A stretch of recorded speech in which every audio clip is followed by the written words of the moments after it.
నమస్తే. మోదీ వేస్తున్న master sketch ఏంటి? భవిష్యత్తులో కూడా బీజేపీది అధికారం ఉండేలాగా ఆయన వేస్తున్న ఎత్తుగడలేంటి? ఓవరాల్గా భారతీయ జనతా పార్టీ మార్క్ పాలిటిక్స్లో భాగమైన డీలిమిటేషన్, మహిళా reservation and one nation one election, ఈ మూడు అంశాల్లో తెర వెనుక రాజకీయం ఏమున్నదన్నది ఒక్కసారి డిస్కస్ చేద్దాం. ఇది ప్రజల కోసమా?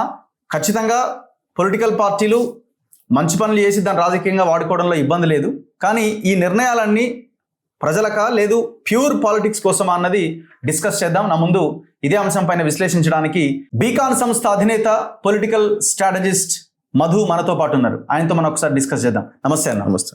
సో మీరు ఈ మూడు అంశాలని ఒకే లైన్లో చూస్తున్నారా, లేదు దేనికి అదే అంశంగా పరిగణిస్తున్నారా? ఇవి ఇండివిజువల్ ప్యాకేజెస్ రావు గారు, ఎక్కడ అవసరం పడితే అక్కడ తీయడానికి ఛాన్స్ ఉంటుంది. So first one nation one election అనేది ఒక సపరేట్ ఎంటిటీ, డీలిమిటేషన్ అనేది సపరేట్ ఎంటిటీ, మహిళా బిల్ అనేది సపరేట్ ఎంటిటీ. ఈ రెండు పాస్ అయిపోయినాయి పార్లమెంట్ లో. ఏది one nation one election pass అయిపోయింది, మహిళా బిల్లు పాస్ అయిపోయింది. డీలిమిటేషన్ జరగాలంటే సెన్సెక్స్ జరగాలి, జనగణన జరగాలి. ఆ సెన్సెక్స్ అనేది నెక్స్ట్ ఇయర్ జరుగుతుంది. ఆ నెక్స్ట్ ఇయర్ తర్వాత వీళ్ళు డిలిమిటేషన్ ఎట్లా చేస్తారు అనేది జరుగుతుంది. సో ఈ మూడిట్లలో రెండు కాంబినేషన్స్ తీసుకోవచ్చు. మహిళా బిల్ అనేది 33% కామన్ గా తీసుకోవచ్చు, డిలిమిటేషన్ అయినా కాకుండా ఒక పాయింట్. తర్వాత one nation one election with delimitation అనేది ఒక రకమైనటువంటి రిజల్ట్స్ వస్తాయి. సో అవన్నీ ఇప్పుడు మనం కన్క్లూజన్ గా మేము చేసినటువంటి రీసెర్చ్ లో అది ఇంకా డెప్త్ చేయాలి. ఇప్పుడు మాకున్నంత ప్రకారం 1952 నుంచి 1972 వరకు 10 years కి ఒకసారి డిలిమిటేషన్ జరిగింది. అంటే జనగణన ప్రకారము 465 దగ్గర నుంచి స్టార్ట్ అయ్యి ఒకసారి 84, 543 దగ్గర ఫ్రీజ్ చేసినారు 1972 ఎలక్షన్స్ మన జనగణన ప్రకారం. ఆ తర్వాత నుంచి 25 years వరకు ఒకసారి ఫ్రీజ్ చేసినారు, మళ్ళీ ఒక 25 years ఒకసారి ఫ్రీజ్ చేసినారు. అప్పటి నుంచి జనగణన జరుగుతూ పోయింది. అప్పుడు ఉన్నటువంటి 50 కోట్ల నుంచి ఇప్పుడు 140 కోట్ల వరకు పెరిగిన ఎంపీ సీట్లు మాత్రం పెరగలేదు. సో దాన్ని రాజ్యాంగం ప్రకారం 82 ఆర్టికల్ ప్రకారం అయితే ఉంచినారు. సో ఇప్పుడు 2021 లో జరగాలి అసలు కులగణన. అప్పుడు కరోనా వచ్చిందన్నో సమ్ ఏదో రీజన్ వల్ల దాన్ని పోస్ట్ పోన్ చేసి జనగణన. సో అది ఇప్పుడు మనకు జరుగుతుంది, ఏది నెక్స్ట్ ఇయర్ జరుగుతుంది. ఆ తర్వాత వచ్చేటువంటి జనాభా లెక్కల ప్రకారం రెండు రకాలుగా జరుగుతుంది డీలిమిటేషన్. ఒకటి భౌగోళికంగా సెట్ చేయడం, అంటే ఉన్న ప్రాంతాలలో ఒక దగ్గర ఎక్కువ పెరిగి ఒక దగ్గర తక్కువ జరిగితే అడ్జస్ట్మెంట్, సరిహద్దులు అడ్జస్ట్ చేయడం అంటాము, అదొకటి జరుగుతుంది. సెకండ్ వచ్చేసి పూర్తిగానే స్థానాలు పెంచడం జరుగుతుంది. అయితే ఎప్పుడైతే ఇందిరాగాంధీ పిలిపించిన తర్వాత అంటే మనకు కుటుంబ నియంత్రణ అనేది చాలా స్ట్రిక్ట్ గా చేసింది దక్షిణ భారతదేశం అనేది. సో ఉత్తర భారతదేశం ఏదైతే గంగా నది ఒడ్డునటువంటి రాష్ట్రాలు ఏదైతే ఉన్నాయి, మధ్యప్రదేశ్, ఉత్తరప్రదేశ్, బీహార్, ఇట్లాంటి గుజరాత్, రాజస్థాన్ ఇట్లాంటి వాటిలో కొంచెం మనకు టిఎఫ్ఆర్ అంటాం, ఫర్టిలిటీ రేట్ అనేది కొంచెం ఎక్కువ ఉంది, ఇక్కడ తక్కువ ఉంది. సో దానివల్ల ఇప్పుడు ఉన్నటువంటి మన వాటా వచ్చేసి 23%. 543లో మన యొక్క దక్షిణ భారతదేశం యొక్క ఎంపీల వాటా 24%, అప్రాక్సిమేట్ గా 25% వేసుకుని అటు ఇటుగా, అంటే 25% మనకి ఇప్పుడు ఉంది. ఈ 25% కనుక డీలిమిటేషన్ మెయింటైన్ చేయగలిగితే దట్ షుడ్ బి ఫైన్. మనకి ఎన్ని సీట్లు పెరిగినా మనకు సంబంధం లేదు. అక్కడ ఒకవేళ 800 చేసి మనకు 200 ఇక్కడ 169 ఎంతో ఉన్నాయి, ఇంకా కొంచెం పెంచినా మనకు ప్రాబ్లం ఏం లేదు, 129 ఉన్నాయి కొంచెం. కాకపోతే ఎప్పుడైతే ఆ వాటా అనేది కనుక తగ్గింది అనుకోండి, డెఫినెట్ గా అది అంటే వాటా పెరిగే శాతం అన్నది ఇంపార్టెంట్ కదా. అంతే. ఇప్పుడు ఉన్న దాంట్లో 5-10 పెంచితే కాదు కదా. అయితే ఇప్పుడు చిన్న గీత పక్కకు పెద్ద గీత గీసినట్టు చేస్తే మాత్రం కరెక్ట్ కాదు. ఎందుకంటే ఇప్పుడు మీకు 3 ఉన్నాయి, నేను దక్షిణ భారతదేశం 3 సీట్లు ఉన్నాయండి, నాకు 4 ఉన్నాయి. నాకు 10 చేసి మీకు 5 చేస్తే కరెక్ట్ కాదు కదా, అంటే 6 పెరుగుతాయి కదా. సో ఇప్పుడు అది ఎందుకు చేయడం జరుగుతుందంటే మల్కాజిగిరి లాంటి ప్రాంతంలో 26 లక్షలు ఉన్నాయి, పాండిచేరి లాంటి ప్రాంతంలో 60,000 ఒక ఎంపీ ఉన్నాడు అనుకోండి. అంటే ఒక వన్ వాల్యూ వన్ ఓట్ అనే సిద్ధాంతం ఏంటంటే డీలిమిటేషన్ అంటే ఒక ఓటర్కు ఒక వాల్యూ ఇవ్వాలనేది. వన్ ఓట్ వన్ నేషన్ అనేది వచ్చేసి అది మనకు జమిలీ ఎలక్షన్స్. సో ఇక్కడ నేను అనుకునేది ఏంటంటే వాటా తగ్గింది అనుకోండి అది ప్రమాదకరం, వాటా తగ్గకపోతే మాత్రం ఏమీ కాదు. ఇప్పుడు కేరళ లాంటి ప్రాంతంలో వాటా తగ్గడం పెరగడం అంటే మీరు దాన్ని ఎట్లా డిఫైన్ చేస్తున్నారు? ఇప్పుడు జనాభా ఎంత ఉంటే దాని ప్రకారం చేస్తారనేది ఒక లైన్ జనాభా ప్రాతిపదికన చేస్తే కేరళ లాంటి రాష్ట్రాల్లో ఒక సీట్ తగ్గే అవకాశం ఉంది అంటున్నారు. కేరళ ఎప్పుడు సీట్లు అనేటువంటి మాక్సిమం తగ్గవు, అక్కడే ఉంటది, 1-2 పెరిగేది. ఇక్కడ ఇప్పుడు ఎగ్జాంపుల్ ఇప్పుడు తెలంగాణలో 3 పెరుగుతాయి అంటున్నారు, పంజాబ్ లో 3 పెరుగుతాయి అంటున్నారు. అవును, పంజాబ్ లో 3 పెరుగుతాయండి. ఉన్న సీట్లు అట్లే ఉంచి దానికి అనుగుణంగా అడ్జస్ట్ చేస్తే ప్రాబ్లం లేదు. ఇప్పుడు మన దగ్గర 3 పెరిగి ఇంకో రాష్ట్రంలో 20 పెరిగితే పెరుగుతుంది ఆటోమేటిక్. మరి అది అట్లా పెరగడం కాదు. అంటే ఇప్పుడు నేను ఏమంటున్నా అంటారా గారు, జనాభా ప్రాతిపదికంగా తీసుకుంటే డెఫినెట్ గా కూడా దక్షిణాదికి అన్యాయం జరుగుతుంది.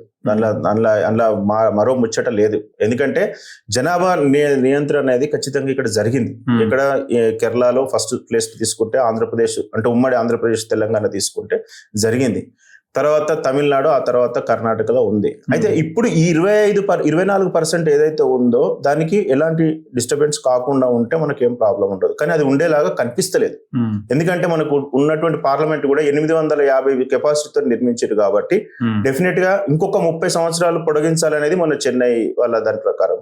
అయితే కేటీఆర్ గారు మాట్లాడుతూ మేము ఎక్కువ జీడిపి ఇస్తున్నాము, తక్కువ అది జీడిపితో రాజ్యాంగంలో మనకు డీలిమిటేషన్ చేయమని ఎక్కడ లేదు. మనకు ఎప్పుడైనా కానీ జనాభా ప్రాతిపదికన భౌగోళిక దాని ప్రకారమే. ఇప్పుడు ఇందిరాగాంధీ హయాంలో మరో 25 ఇయర్స్ పోస్ట్ పోన్ చేశారు. వాజ్పేయి హయాంలో మళ్ళీ ఇంకొక 25 ఇయర్స్ పోస్ట్ పోన్ చేశారు. సో ఈసారి పోస్ట్ పోన్ అయ్యే అవకాశాలు ఉంటాయా? ఖచ్చితంగా అదొకటే ఆప్షన్ ఉంటది. ఎవరికి బీజేపీకి వేరే ఆప్షన్ లేదు. ఇక్కడ వేరే ప్రాతిపదికగా చేసేందుకు ఆప్షన్ అనేది లేదు. ఎందుకంటే ఇప్పుడు మల్కాజిగిరి ఉందనుకోండి, 26 lakhs ఉందనుకోండి, ఖచ్చితంగా దాన్ని ఒక 2 ప్లేసులు చేయాల్సి వస్తుంది. 2 చేయొచ్చు, 3 చేయొచ్చు. దాని ప్రకారంగా అసెంబ్లీ కూడా పెరుగుతూ ఉంటాయి. అది ఆర్టికల్ 117 ప్రకారం అసెంబ్లీ అనేది. సో ఖచ్చితంగానైతే జనాభా ప్రాతిపదికన చేయాలి తప్ప జీడిపి ప్రాతిపదికన అనేది ఎట్టి పరిస్థితుల్లో కూడా మనకు డీలిమిటేషన్ అనేది జరగదు. సో ఇది మాత్రం పక్కా.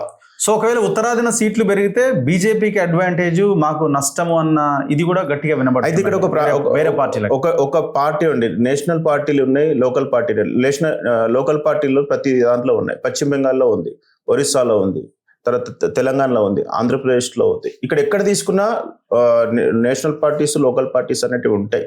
ఖచ్చితంగా ఒక 40% లోకల్ పార్టీస్ యొక్క ప్రభావం ఉంది అన్ని స్టేట్లలో, అంటే అన్ని రకాలుగా ఉత్తరాది దక్షిణాది వదిలేస్తే.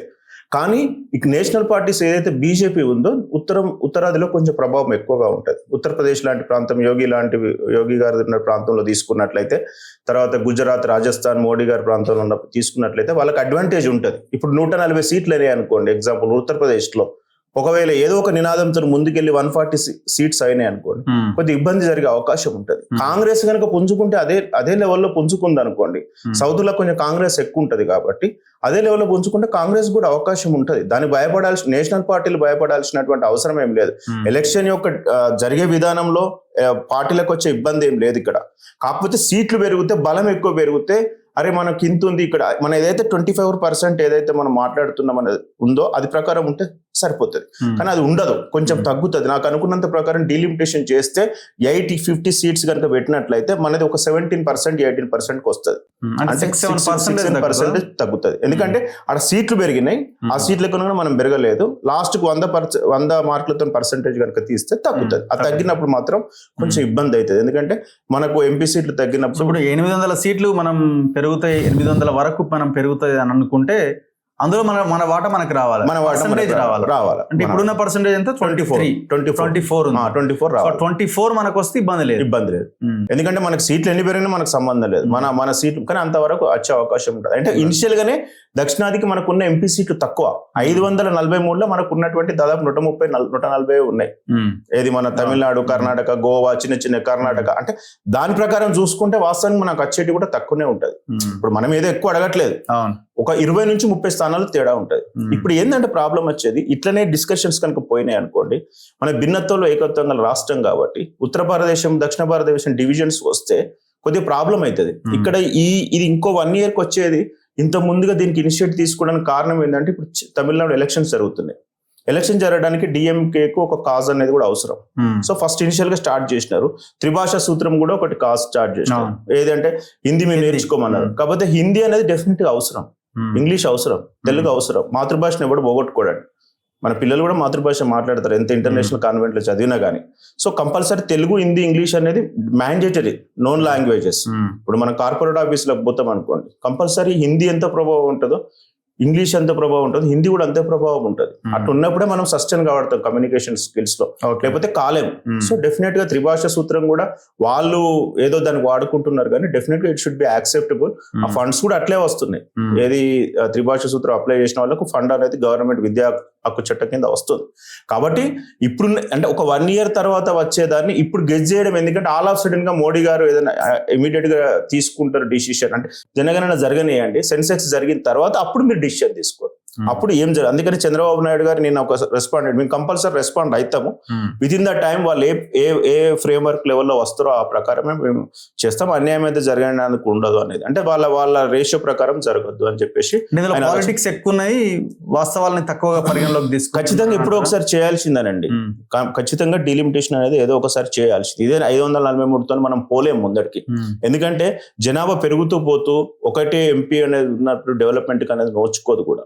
సో సరే కానివ్వండి, ఎంత దానికైతే అంత, కానీ ఒక శాస్త్రీయమైన పద్ధతిలో, పర్ఫెక్ట్ పద్ధతిలో 73లో ఎంత ఉండే, 83లో ఎంత ఉండే, తర్వాత ఎంత జరిగింది, 30 years ముస్లిం జనాభా ఎంత పెరిగింది. బీజేపీ వాదన ఏంటంటే 700% పెరిగింది ముస్లిం జనాభా ఇక్కడ ఉత్తరప్రదేశ్లో, బీహార్లో, అక్కడ. ఇక్కడ తక్కువ పెరిగింది, హిందువులంతా పెరగలేదు. ఇదంతా కూడా రాంగ్ ఆధార్ కార్డులతో వేరే దేశాల నుంచి వచ్చిన వాళ్ళు సెటిలర్స్ ఎక్కువ ఉన్నారు. So civil code, uniform civil code apply చేయాలంటున్నాం, అందుకని మంచి డిసిషన్స్ తీసుకుంటాం అనేది బీజేపీ వాళ్ళ వాదన. సో ఫస్ట్ కేటగరైజ్ గా వాళ్ళు ఒక సెన్సెక్స్ చేసిన తర్వాత డిసిషన్ అనేది బయటకు వస్తుంది. అంటే ఏ రకంగా జరుగుతుంది, ఏ రకంగా జరుగుతలేదు, మనం ఎంత నష్టపోతున్నాం, మన వాటా ఏదైతే ఉన్నదో 24% అనేది పర్ఫెక్ట్ గా మెయింటైన్ చేయగలుగుతున్నాం లేదా అనేది మనం చూసినప్పుడే మనకి పర్ఫెక్ట్ గా తెలియగలుగుతుంది. సో అండ్ ఇంకొక విషయము, ఇప్పుడు ఈ జమిలీ ఎలక్షన్స్ చర్చ ఉన్నది. ఇప్పుడు జమిలీ వచ్చే అవకాశాలు ఉన్నాయి అన్నదే కనబడతా ఉన్నది. మరి అది 28 27 ఆఫ్టర్ అన్నది మనకు తెలియదు. అయితే ఇది కూడా పొలిటికల్ నిర్ణయంలో భాగమేనా? సంకల్ప పత్ర పేరు మీద 2014 తర్వాత 2019 ఎలక్షన్స్ లో బీజేపీ వాళ్ళు పెట్టినారు వన్ నేషన్ వన్ ఎలక్షన్ అనేది. So one nation one election అనేది ప్రాక్టికల్ గా చాలా కష్టం అండి మా థియరీ ప్రకారం. ఎందుకంటే ఇప్పుడు వాళ్ళ వాదన ఏంటంటే అన్ని ఎలక్షన్స్ ఒకసారి పెడితే ఖర్చు తగ్గుతుంది, ఫస్ట్ పాయింట్. సెకండ్ ఏంటంటే ఇప్పుడు ఎగ్జాంపుల్ ఈ ప్లేస్ లో ఎలక్షన్ కోడ్ ఉంది, ఇక్కడ తెలంగాణలో ఎలక్షన్ జరుగుతుంది, ఆంధ్రాలో లేవు. ఇక్కడ ఏం డిసిషన్ తీసుకోరాదు 2 నెలల దాకా, కామన్ కోడ్ వస్తుంది. సో అక్కడ అభివృద్ధి అయిపోతుంది. మళ్ళీ అక్కడ నుంచి ఇక్కడికి ఎలక్షన్ ఖర్చు, లోకల్ బాడీస్ ఉంటాయి, అన్ని ఉంటాయి, ఎలక్షన్ ఉంటుంది, అప్పుడు కోడ్ ఖచ్చితంగా పెట్టాల్సిందే. అయితే నేనేమంటున్నా అంటే ఈ అన్ని కలిపి ఒకే ఎలక్షన్స్ ఒక్కరోజు పెట్టరు. ఒకసారి అసెంబ్లీ దశల వారీగా 2-3 సార్లు పెడతారు. ఒకసారి స్థానిక సంస్థలు పెడతారు, ఒకసారి పార్లమెంటు అసెంబ్లీ ఒక ఫేస్, ఇంకో ఫేస్ పెడతారు. నేనేమంటున్నా అంటే వాజ్పేయి గారు లాంటి సిచ్యువేషన్ వచ్చింది అనుకోండి, ఒకటే ఓటుతోని పడిపోతుంది వస్తుంది అనేది వచ్చింది అనుకోండి, అప్పుడు సెంట్రల్ పడిపోయింది అనుకోండి. ఇప్పుడు జరిగేటి అన్ని కుల రాజకీయాలు, ఓటు రాజకీయాలు జరుగుతున్నాయి పోల్ మేనేజ్మెంట్. సో అవి పడిపోయింది అనుకోండి, అంటే మొత్తం మళ్ళీ నేషనల్ వైజ్ ఎలక్షన్ పెట్టాలా? ఎగ్జాంపుల్ నేను చెప్తున్నా, ఎగ్జాంపుల్ మన దగ్గర ఒక 20 మంది ఎమ్మెల్యేలు అటు సైడ్ నుంచి దానికి కోవింద్ కమిటీ కొన్ని సూచనలు, సిఫార్సులు అన్ని చేశారు కదా. ఎంత చేసినా, ఏం సలహా చేసినా, ఒకవేళ సెంట్రల్ గవర్నమెంట్ కనుక పడిపోతుంది అనుకోండి, మెజారిటీ లేక మైనారిటీలో పడిపోయింది అనుకోండి, అక్కడ పడిపోతే డెఫినెట్ గా మళ్ళీ 30 రాష్ట్రాలకు ఎలక్షన్స్ రావాల్సిందే. There is no alternative. Central లో జరిగితే అప్పుడు ఏం చేస్తారు? అసెంబ్లీ ఆపేసి ఒక సెంట్రల్ పెడితే అప్పుడు మళ్ళీ చైన్ అయిపోతుంది కదా. దాన్ని జమిలీ అనలేం కదా. జమిలీ means we can go with unite, ఒకటే రకంగా వెళ్ళలేం కదా. ఇప్పుడు ఎగ్జాంపుల్ మన దగ్గర అటు నుంచి అటు వెళ్ళినారు, పడిపోయింది, మైనారిటీలకు పడిపోయింది గవర్నమెంట్, మళ్ళీ ఎలక్షన్స్ పెట్టాలి కదా. అంటే ఇంత పెద్ద ప్రజాస్వామ్యంలో భిన్నత్వంలో ఏకత్వం. ఎలక్షన్ పెట్టినా మళ్ళీ 5 ఏళ్ల తర్వాత జరిగే ఎలక్షన్ ఎంత పీరియడ్ అయితే, అంటే పీరియడ్ 2.5 ఏళ్ల వరకు పెడతారు. అప్పుడు మళ్ళీ ఏమి ఉండదు కదా, దానికి పెద్ద ఖర్చు ఏం తగ్గదు కదా. ఇట్లా ఒక్క ఎలక్షన్ కాదు కదా. సో ఇప్పుడు ఎగ్జాంపుల్ బీజేపీ వాళ్ళు రైతు చట్టాలు తీసుకొచ్చారండి. వాళ్ళు ఎందుకు విత్డ్రా చేసుకున్నారు? క్షమాపణ చెప్పి బీజేపీ వాళ్ళు అక్కడ ముందు ఎలక్షన్స్ నడుస్తున్నాయి, పంజాబ్ లో, ఇక్కడ ఉత్తరప్రదేశ్ లో జరుగుతున్నాయి భయంతో వాళ్ళు విత్డ్రా చేసుకున్నారు. ఒకటి ఫస్ట్ బోర్డు, ఇక్కడ తెలంగాణలో ఫస్ట్ బోర్డు అవి ఎందుకు ఇచ్చారు? ఎలక్షన్ మేనిఫెస్టో ప్రకారం అది ఇచ్చారు కదా. అంటే ఏ దానికి అదే ఉంటది. కాకపోతే ఇంత పెద్ద చైన్, జమిలీ ఎలక్షన్ అనే చైన్ క్యారీ ఫార్వర్డ్ చేయడం 100% తో అనేది ఇంత పెద్ద ప్రజాస్వామ్యంలో చాలా కష్టం. ఎందుకంటే ఎక్కడో చైన్ బ్రేక్ అయిపోతుంటది. ఇప్పుడు స్థానిక సంస్థలన్నీ ఒకసారి పెడతాం, మనం ఎన్నిసార్లు చూస్తుంటాం, ఎవ్రీ 2.5 years ఒకసారి జెడ్పీ చైర్లు మారుతూ ఉంటారు, మున్సిపల్ కార్పొరేషన్ మారుతూ ఉంటారు, ఒక్కొక్కసారి మళ్ళీ ఎలక్షన్స్ వస్తాయి, మళ్ళీ కోడ్ ఆఫ్ కండక్ట్ అమల్లో ఉంటుంది. అంటే తీసుకునేటువంటి ఇవి ఏవైతే కోడ్ ఆఫ్ కండక్ట్ వాటి మీద కొద్దిగా మనం మార్పులు చేసుకుని ఎలక్షన్స్ యాజ్ ఇట్ ఈస్ గా నడిస్తే సరిపోతుంది. కానీ ఇప్పుడు మీరు జమిలీ ఎలక్షన్లు పెట్టి, డిలిమిటేషన్ పెట్టి, మహిళా బిల్లు పెట్టి ముందుకు పోయారు అనుకోండి, అసలు ఏ పార్టీ కూడా ఎలక్షన్స్ అటెండ్ చేయరు. ఫస్ట్ అసలు ఇప్పుడు ఏ బౌల్, ఇప్పుడు డిలిమిటేషన్ పెట్టినాం, మల్కాజ్గిరిని 10 ప్లేసులుగా డివైడ్ చేసినాం, దానిలో 33% మహిళా రిజర్వేషన్ బిల్ అప్లై చేసినాం, అందులో 10 సీట్లలో 5 సీట్లు మహిళలకు వచ్చినాయి అనుకోండి, వన్ నేషన్ వన్ ఎలక్షన్ పెట్టినావు. అసలు మనం మాట్లాడుకుంటే మనకు అర్థం కావట్లే. అంటే అక్కడ ఆ ప్లేసుల్లో ఆ కొత్త నియోజకవర్గానికి మహిళా క్యాండిడేట్స్ వచ్చి ఒకే రోజు అసెంబ్లీ పార్లమెంట్ ఎలక్షన్ జరిగితే ఓటు వేయగలుగుతారా? మనవాడు మామూలుగానే ఓటు వేయలేడు. ఒక దాని మీద కొట్టమంటేనే మనం గ్రాడ్యుయేట్ ఎమ్మెల్యేస్ లో చూస్తే 28,000 మంది ఓడిపోయినారు. ఇప్పుడు ఈ జమిలీ ఏమన్నా బీజేపీకి అడ్వాంటేజ్ గా మారే అవకాశం ఉంటుందా? ఎప్పుడు నేషనల్ పార్టీస్ కి మా అనాలిసిస్ ప్రకారం జమిలీ elections either it is a BJP either it is a Congress who are in the strong, definite గా ఎలక్షన్ జరుగుతుంది. అది అనుకూలంగా ఉంటుంది. ఎందుకంటే ఒక బాక్స్ లో రెండు పక్కకు ఉన్నప్పుడు ఇప్పుడు మనం చూసినాము ఏది చంద్రబాబు నాయుడు గారిది ఎప్పుడు కూడా జమిలీ ఎలక్షన్ అంటే పార్లమెంట్ అసెంబ్లీ కలిసే వచ్చినాయి 2014, 2019. ఇక్కడ తెలంగాణ ఎందుకు రాలేదంటే తెలంగాణలో కేసీఆర్ గారు ముందుకు పోయినారు ఏది ఎలక్షన్స్, అందుకోసం మనం బ్రేక్ అయినాం. జమిలీలు 4 సార్లు మనం చూసినాం. 1950 నుంచి 1967 వరకు కంప్లీట్ గా 4 ఎలక్షన్ జమిలీ జరిగినాయి. జమిలీ అనేది కొత్త ఏం కాదు ఇప్పుడున్న పరిస్థితులలో.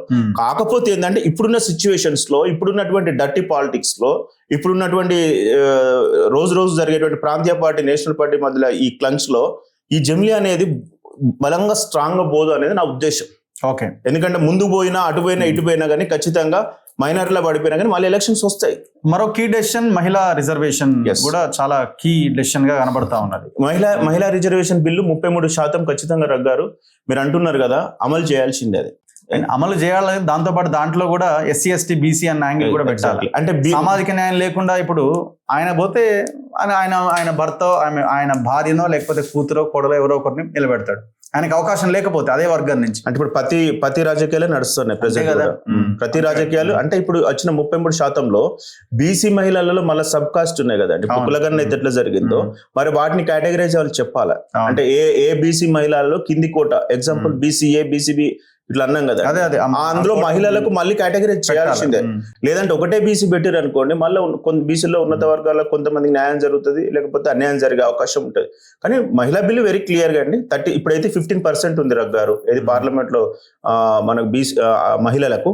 అది కాస్త కొంచెం కొన్ని సీట్లు పెరుగుతాయి. కాబట్టి 850 సీట్స్ కనుక పెరిగినట్లయితే మహిళా బిల్లు అనేది పెద్ద విషయం కాదు. ఎంత వస్తారు అంటే దాదాపుగా ఒక 150 నుంచి 200 మెంబర్స్ మహిళలు వచ్చే అవకాశం ఉంది. మహిళలు వచ్చినంత మాత్రాన జెంట్సే కదా, వాళ్ళ వైఫ్సే కదా.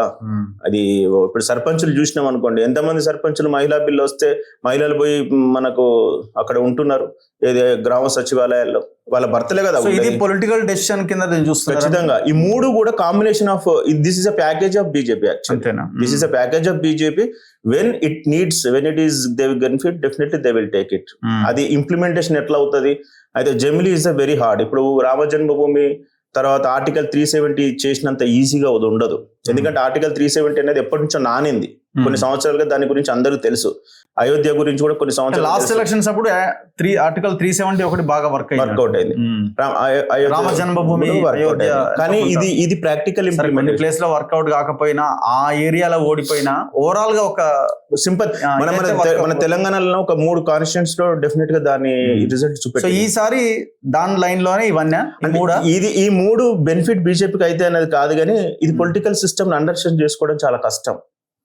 అంటే ఇది ఒకవేళ మేము అన్ని వెళ్తాం, 1 నేషన్ వెళ్తాం, డీలిమిటేషన్ వెళ్తాం, మహిళా బిల్లు పెడతాం అన్నారు అనుకోండి, మీరు ఎలక్షన్స్ వచ్చి ఇంకొక 3 ఏళ్ల తర్వాత వచ్చిన తర్వాత అర్థం కాదు మనకు అసలు ఎక్కడ ఏ స్థానానికి బీసీ వస్తుంది ఏమొస్తుంది అనేది. అంటే పొలిటికల్ పార్టీలు అప్పటి వరకు ఏ రకంగా ప్రిపేర్ అయి ఉంటే ప్రాబ్లం లేదు, కానీ ప్రిపేర్ లేకపోయింది అనుకోండి ఎలక్షన్స్ అటెంప్ట్ చేయడం అనేది చాలా కష్టం అవుతుంది. మన తర్వాత అంటాం కదా, మేము ఇట్లా అనుకోలేదు, జమిలీ వస్తుంది అనుకోలేదు, మహిళా బిల్లు వస్తుంది అనుకోలేదు, తర్వాత డీలిమిటేషన్ ఇట్లా ఉంటుంది అనుకోలేదు అనేది. పొలిటికల్ పార్టీస్ కూడా ఏ దానికి కాంబినేషన్స్ తో చూసుకోవాలి. డిలిమిటేషన్ తో మహిళా బిల్లు కాంబినేషన్ చూసుకోవాలి, తర్వాత 1 నేషన్ అన్ని చూసుకొని మనం మెంటల్ గా ప్రిపేర్ అయి ఉండాలి.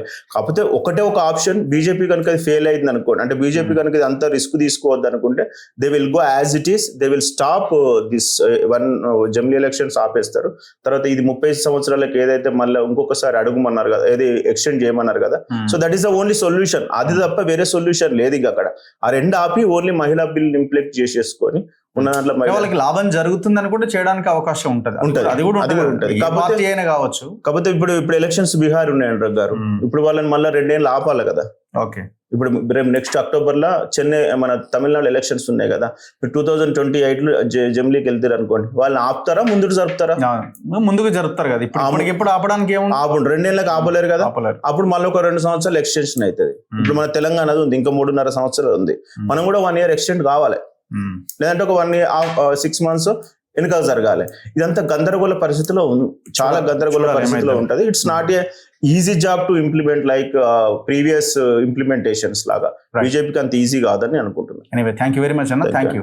సో ఇది ఈ 3 అంశాల మీద మోదీ ఇది మాస్టర్ స్కెచ్చా లేకపోతే జనరల్గా తీసుకునే నిర్ణయాల్లో భాగంగా తీసుకున్నారా ఏంటి అనేది మనకి రాబోయే రోజుల్లో ఇంకా మరింత క్లారిటీ వస్తుంది. ఎందుకంటే ఇంకా ఇవి ఒకటైతే ఈ జమిలీ ఎలక్షన్స్ అన్నది ఇంకా అమలు దిశగానే ఉన్నది కాబట్టి మనం ఇప్పుడే చెప్పలేం. సో ఈ మహిళా రిజర్వేషన్ బిల్లు అండ్ రీసెంట్గా తీసుకొచ్చినటువంటి ఫస్ట్ వన్ ఏంటిది డిలిమిటేషన్. డీలిమిటేషన్ ఈ జనాభా ప్రాతిపదికన చేస్తే నార్త్లో భారీగా సీట్లు పెరిగే అవకాశం ఉంది, సౌత్కి ఇక్కడ తగ్గే అవకాశం ఉంది. సో ఈ నేపథ్యంలో మరి నిర్ణయం ఎటువైపుగా తీసుకుంటారన్నది కూడా చూడాలి. అల్టిమేట్గా ఏ రాజకీయ పార్టీ అయినా వాళ్ళకి ప్రయోజనం కలిగినప్పుడే గవర్నమెంట్లో ఉన్నప్పుడు నిర్ణయాలు తీసుకుంటారు. మరి ఎలాంటి నిర్ణయాలు తీసుకుంటారు అనేది మనం భవిష్యత్తులో చూడాలి. చూస్తూనే ఉండండి మన తొలివేలు.